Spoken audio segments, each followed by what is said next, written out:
All right, everyone. Welcome back to the GD Sports Network. Coach Prime just had a press conference, and I'm just going to touch on a couple of things before I get out of here and go pick my son up from school. Travis Hunter had a 4.0 in 2023.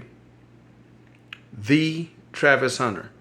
Now, for those who don't like him, hey, we can debate that at another time. But for those who know the game of football and understand what this young man did last year, and understand the fact that he was out for a few weeks with injury and rehabilitation and such, to maintain a 4.0 is amazing. Very respectable at a university like Colorado.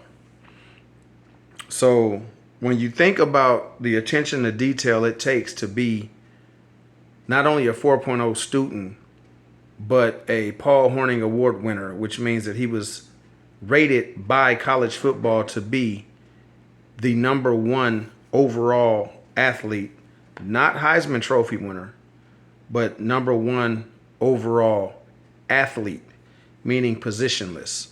So knowing that he played receiver, knowing that he also played cornerback, knowing that he also took reps at, let's say, some special teams or whatever else extra things he may have done, the reality is that that's what the Paul Hornung Award is the best overall athlete. So knowing that he was into his practices the way that he was, wanted to practice even when he was hurt, takes a lot of pride in his game. To combine that with being a 4.0 straight A student, the young man has it together. The young man has it together. So I think that needs to be praised as much, if not more, than anything he did on the field last year was the fact that he did carry a 4.0. Now, Coach Prime also touched on Micah Welch and was saying that the young man is just doing way too well to not receive touches. That leads me to believe that may have had something to do with Austin McCaskill going on and saying that he's going to hit the transfer portal, because he was a feature back at the University of Houston. And I think that's what he wanted when he came here, especially last year, assuming that maybe the freshman was not going to play the way that he did. But in his absence, Dylan Edwards, game one, had 4 touchdowns. So he definitely staked a claim to a starting role right out the gate, which led to Alton being asked to maybe sit a little longer to rehab. Now, I'm not saying that the coaches would not have wanted him to be 100% when he came back, but it definitely gave them peace of mind that he was not in need of being a quick return from injury, because Dylan Edwards was pretty much handling the running back position. Now, they didn't run the ball a lot. We all know about the line deficiencies they had and things that could have been better offensively, whether play calling or personnel. But reality was, if he had the pieces around him, Dylan would have been all they really needed, minus being spelled here and there. So knowing that they have that type of talent coming back, that was already one person you were probably going to split time with. Then you've got Sivion Wilkerson coming over from Jackson State, who, quite frankly, deserves a handful of carries here and there regardless. Then Micah Welch comes in as a true freshman, and according to them, he's doing all he needs to do to gain carries. So I really just think McCaskill probably felt like there's another team he can go to and be that guy. And that's understandable. He missed a year from injury. Then he came back and basically missed a year rehabbing, coming back, not playing much, probably being saved from himself, quite frankly, because I think he may have taken some hits he didn't need to take coming off an injury with a offensive line that wasn't exactly up to par. But I understand that he feels as though he should be going into his almost senior year, because his freshman year, he ran for about 961 yards and 16 touchdowns. That is nothing to sneeze at. So he definitely, I'm not saying he doesn't deserve to be a feature back, but unfortunately at Colorado, that's just not what he's going to be. So with him hitting the portal and Welch performing the way he is, I think it may have had something to do with it. But the last thing I'll touch on is Coach Prime made it clear that they've lost nothing to the portal. And I don't think that that's meant disrespectfully. I just think if you really look at it, the linemen that they're losing handful of offensive linemen. Now, Savion Washington did start last year. But I mean, you started on a pretty bad line.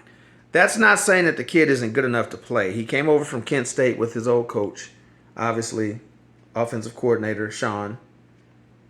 And, you know, it surprised me he didn't follow him to San Diego State, to be honest. And he still may at this point. But that being said, you know, he wasn't exactly lighting it up on the offensive line. Now, he was probably one of our most consistent last year, but when you're the number one bad lineman, I'm not quite sure where that ranks you.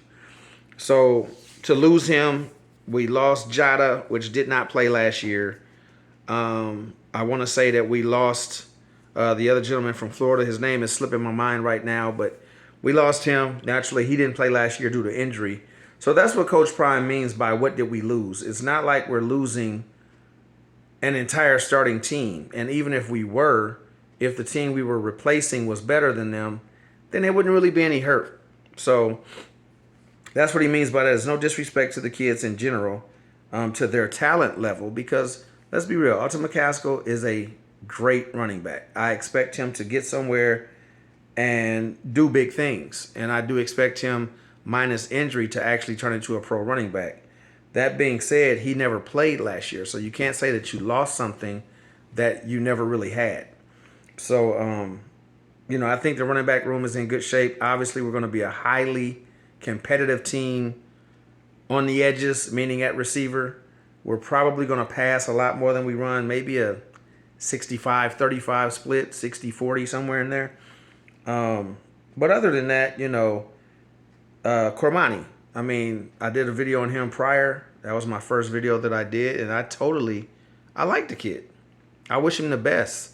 And I really wish he had stayed at Colorado. That being said, he only played sparingly last year. So you can't say that that's a big loss when you have cornerbacks coming in that are even challenging Travis Hunter.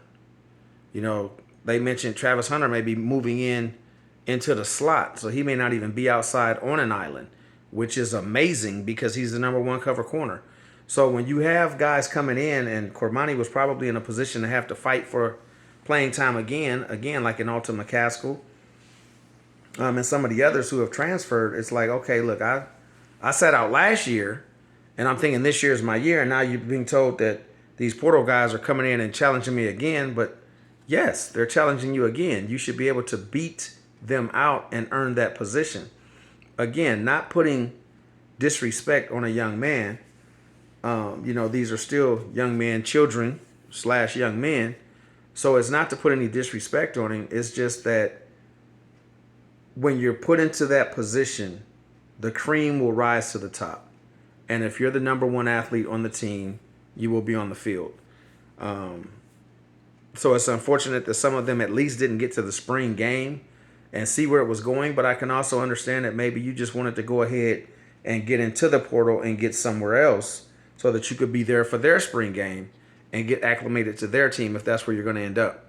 So it goes both ways. But that's about it, man. I'm going to go ahead and end this video. If you like what you see, please hit that like button. Subscribe to the channel. Brand new to this internet thing. Brand new to YouTube. So thank you for watching the video first off. And lastly, again, GD Sports Network signing off. I look forward to a long-lasting relationship to anyone who wants to see my videos. And we'll see you later. Thank you.